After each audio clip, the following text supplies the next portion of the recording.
کہ ایم اے ادبیات میں ان لوگوں کی کتابوں کو پڑھایا جاتا ہے جو خود تعلیم یافتہ نہ تھے۔ غالب کا شعر پسند ہے لیکن غالب کے پاس سند نہیں ہے۔ وارث شاہ نے پنجابی زبان کا ایم اے نہ کیا لیکن اس کے بغیر پنجابی کا ایم اے نہ ہوگا۔ انسان کس غلط فہمی میں مبتلا ہے، وہ کیا پڑھ کے کیا بننا چاہتا ہے۔ ڈاکٹر مریضوں کو موت سے بچاتے بچاتے خود موت کے منہ میں پہنچ جاتے ہیں۔ دل کے امراض کا ماہر دل کے عارضے سے مرتا ہے۔ تعجب ہے، ابتلا ہے۔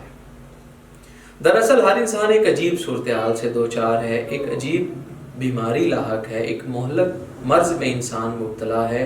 مہلک مرض وہ ہوتا ہے جس کا انجام موت ہو، اور یہ مرض زندگی کا مرض ہے، اس کا انجام موت ہے۔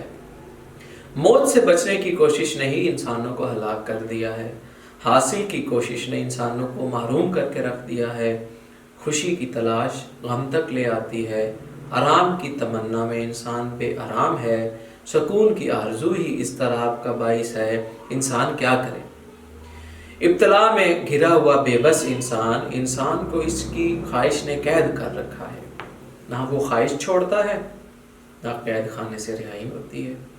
کچھ لوگ گھروں میں قید ہیں اور خوش ہیں کہ ان کے فرائض ادا ہو رہے ہیں، کچھ دکانوں میں قید ہیں، سامان فروخت کرنے کی آرزو میں عمر بھی فروخت ہو رہی ہے، چھوٹی سی دکان میں بڑی زندگی کٹ رہی ہے، اور انسان خوش ہے کہ اس نے بہت کمایا۔ کیا کمایا اور کیا لٹایا کسے خبر ہے؟ کچھ لوگ دفتر میں مقید ہیں، وقت پر آنا، وقت پر جانا، ہر وقت ایک خاص عمل میں مصروف رہنا ان کی ابتلا ہے۔ افسری کی خواہش ایک مصیبت بن کر رہ گئی ہے۔ افسر شاہی کی ابتلا کے لیے کوئی راہ نجات نہیں۔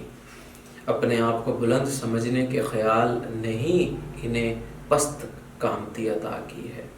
انسان اور انسان کے درمیان جو خلیج حائل ہے وہی ابتلا ہے۔ ایک مبتلا دوسرے مبتلا کی بات نہیں سمجھ سکتا۔ ہر آدمی اپنا رونا رو رہا ہے، اس لیے کوئی کسی کا پرسان حال نہیں۔ جو لوگ کمائی کی خاطر وطن چھوڑ گئے وہ الگ رونا رو رہے ہیں، اور جو لوگ وطن میں رہ گئے وہ الگ۔ کس نے کس کے لیے کیا کیا کوئی نہیں جانتا۔ وطن میں رہیں تو پیسہ نہیں ملتا، پیسہ ملے تو وطن نہیں ملتا۔ انسان کے لیے کتنا بڑا المیہ ہے کہ اس کے اپنے ہی اسے بیگانے دیش میں بھیج دیتے ہیں اور پھر اس کی جدائی میں مبتلا ہو جاتے ہیں۔ یہ ابتلا کا وقت ہے اور یہی دعا کا وقت ہے۔ آج کی بین الاقوامی زندگی ابتلا ہے۔ ایک نامعلوم خطرے نے سب کو مبتلا کر رکھا ہے۔ ایک جنگ کا خوف اور سب اقوام میں موجود ہے، سب کو کھا رہا ہے۔ زندگی کو آسانی دینے والے ادارے اسے مشکلات دے رہے ہیں۔ سائنس نے زندگی کو بچایا اور سائنس ہی اسے تباہ کرنے والی ہے۔ انسان ترقی میں مبتلا ہے اور یہ ابتدا تنزل کی ابتدا ہے۔ لالچ نے انسان کو کمزور کر دیا ہے، خود غرضی نے انسان کو تنہائی کی سزا دی ہے۔ مال جمع کرنے میں انسان زندگی خرچ کر دیتا ہے اور آخرکار وہ دیکھتا ہے کہ اس کا دامن مال سے بھر گیا ہے، لیکن زندگی کی متاع ختم ہو گئی ہے۔ وہ سوچتا ہے کہ سب کچھ کس کے لیے کیا تھا، یہ ابتلا کیا تھی، اس نے کیا دے کر کیا حاصل کیا۔ زندہ رہنے کے لیے سب کچھ تھا تو زندگی کہاں گئی؟ جب وقت تھا مال نہیں تھا، اب مال ہے وقت نہیں ہے۔ وہ حیرت سے دیکھتا ہے اپنے آپ کو، اپنی ناعاقبت اندیشیوں کو، اپنے ماضی کو اور اپنے نامعلوم مستقبل کو۔ رات آئے تو کرنیں یاد آتی ہیں۔ انسان ایک اور مرض میں بھی مبتلا ہے۔ خدائی کرنے کی خواہش نے اس سے انسانیت بھی چھین لی ہے۔ جو انسان نہ بن سکا وہ اور کیا بنے گا؟ ہر آدمی بھاگے چلا جا رہا ہے۔ کیا قیامت آنے والی ہے؟ کچھ عذاب نازل ہو رہا ہے؟ انسان کے پاس مصروفیت ہے، فرصت نہیں۔ اس کے پاس وقت نہیں ہے، خوشی ملے تو ہنسنے کا وقت نہیں، غم ملے تو رونے کا وقت نہیں، کوئی مر جائے جنازے میں شامل ہونے کا وقت نہیں۔ عذاب تو یہ ہے کہ اس کے پاس اپنی ذات کے لیے بھی وقت نہیں، وہ اپنے کام میں مبتلا ہے۔ کام اور صرف کام، اور یہ کام کس کام کا جب اس کے انجام کا ہی پتہ نہیں۔ انسان جلدی میں ہے، عجلت میں ہے، وہ ابتلا میں جکڑا ہوا ہے۔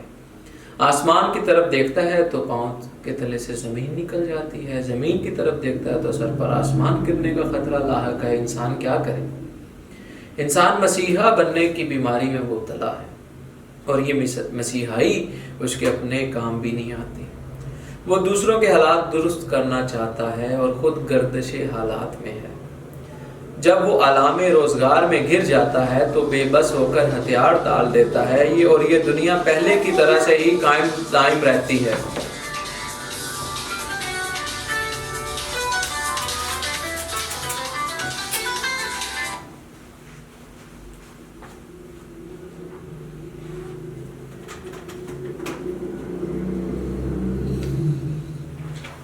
اور یہ دنیا پہلے کی طرح سے قائم دائم رہتی ہے۔